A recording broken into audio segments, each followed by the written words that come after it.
Halo anak-anak, selamat pagi. Tetap semangat ya dan tetap jaga kesehatan. Hari ini kita akan melanjutkan kembali materi kita yang di pertemuan sebelumnya. Sebelumnya kita sudah belajar mengenai paragraf. Hari ini Ibu akan menjelaskan lebih lagi mengenai paragraf. Terlebih dahulu Ibu akan mulai dari suku kata, kalimat utama, dan paragraf atau alinea. Oke, terlebih dahulu Ibu akan menjelaskan mengenai suku kata. Suku kata itu adalah penggalan kata. Suku kata itu terdiri dari beberapa huruf. Contohnya di sini salah satu ciri dari makhluk hidup adalah bergerak. Ini adalah contoh dari suku kata, di mana di sini masing-masing suku kata bisa terdiri dari 2 huruf, 3 huruf, bahkan ada yang lebih dari 3 huruf. Ini adalah penggalan kata. Contoh lainnya adalah mengangkat. Kalau digabung ini menjadi kata mengangkat, tapi dipenggal menjadi mengangkat, atau dieja atau dispel ya. Kemudian berjalan. Sekarang kita lanjutkan kata. Misalnya kata pertama adalah salah, yang kedua satu, yang ketiga ciri, maaf ya ada sedikit kekeliruan, keempat dari, 5 makhluk, keenam hidup, ketujuh adalah, 8 bergerak. Berarti seluruhnya ada 8 kata. Jadi kata tersusun dari suku kata. Ini tadi salah, katanya adalah salah. Satu, kata satu. Inilah yang disebut dengan kata. Jadi kata itu adalah kumpulan dari suku kata. Sekarang kita lanjutkan dengan kalimat. Kata-kata ini, suku kata dan kata ini jika digabungkan membentuk kalimat. Inilah yang disebut dengan kalimat. Jadi kalimat itu adalah gabungan dari kata-kata yang memiliki makna. Salah satu ciri dari makhluk hidup adalah bergerak. Ini adalah kalimat. Kalimat ini terdiri dari 8 kata. 1, 2, 3, 4, 5, 6, 7, dan 8. Kalau kita penggal-penggal tadi menjadi suku kata, berarti seluruhnya ada berapa suku kata? Kita hitung sama-sama ya. 1, 2, 3,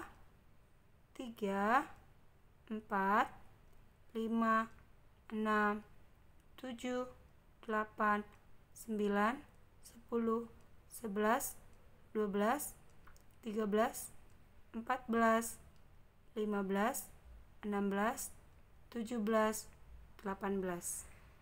Jadi 18 suku kata ini terdiri dari 8 kata digabung menjadi satu kalimat. Sekarang kita lanjutkan.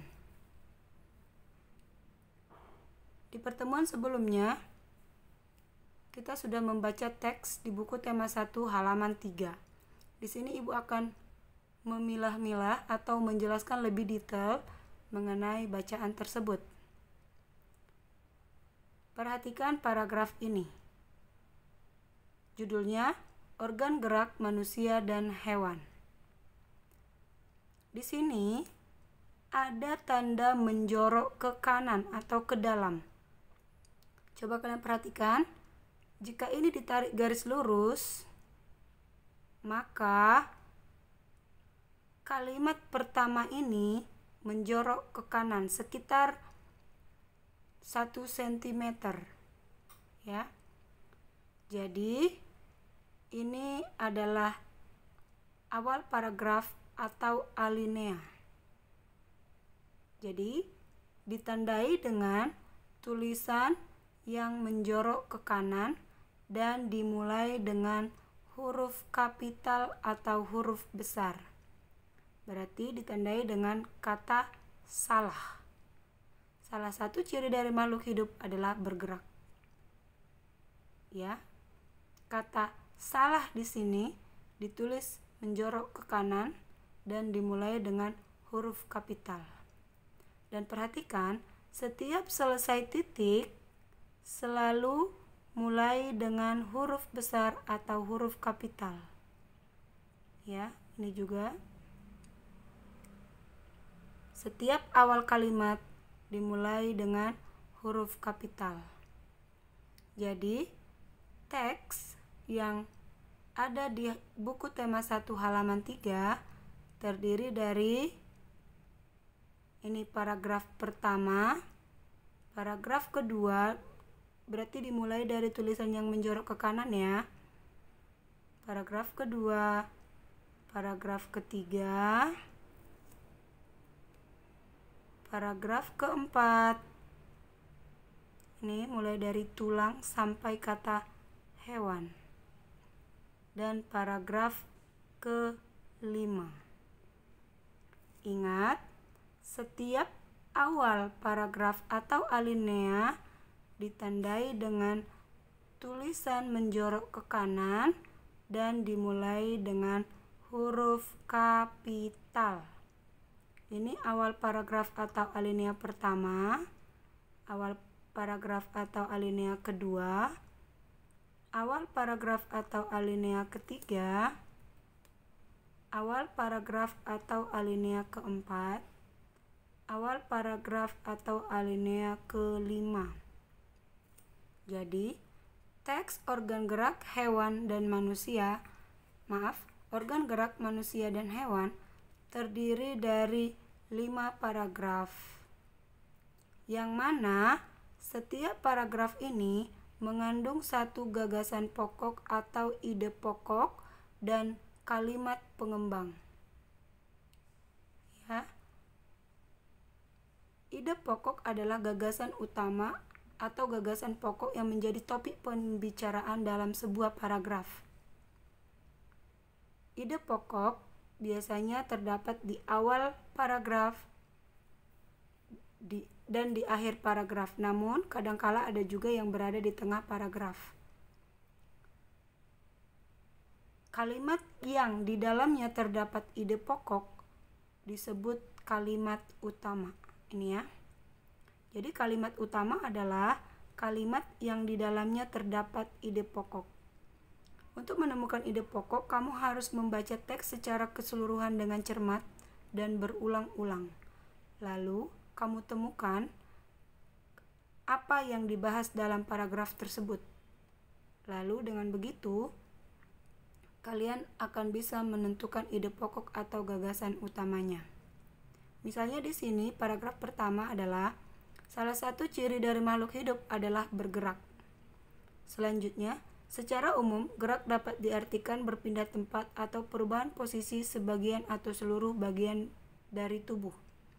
Makhluk hidup akan bergerak apabila ada rangsangan yang mengenai sebagian atau seluruh bagian tubuhnya. Jadi, paragraf pertama di sini membahas tentang ciri makhluk hidup adalah bergerak. Salah satu ciri makhluk hidup adalah bergerak. Inilah yang menjadi kalimat utamanya. Sekaligus bisa menjadi ide pokok. Namun kadangkala ada juga kalimat utama dipersingkat lagi untuk mendapatkan ide pokoknya. Kemudian kalimat pengembang. Kalimat pengembang ini adalah kalimat yang memperjelas ide pokok atau gagasan utama. Gagasan utama di sini diperjelas dengan kalimat pengembang. Secara umum, gerak dapat diartikan berpindah tempat atau perubahan posisi sebagian atau seluruh bagian dari tubuh. Demikianlah seterusnya untuk paragraf kedua, ketiga, keempat, dan kelima. Mudah-mudahan apa yang Ibu jelaskan bisa dipahami anak-anak. Tadi kita mulai dari suku kata, kalimat, kalimat utama, paragraf atau alinea.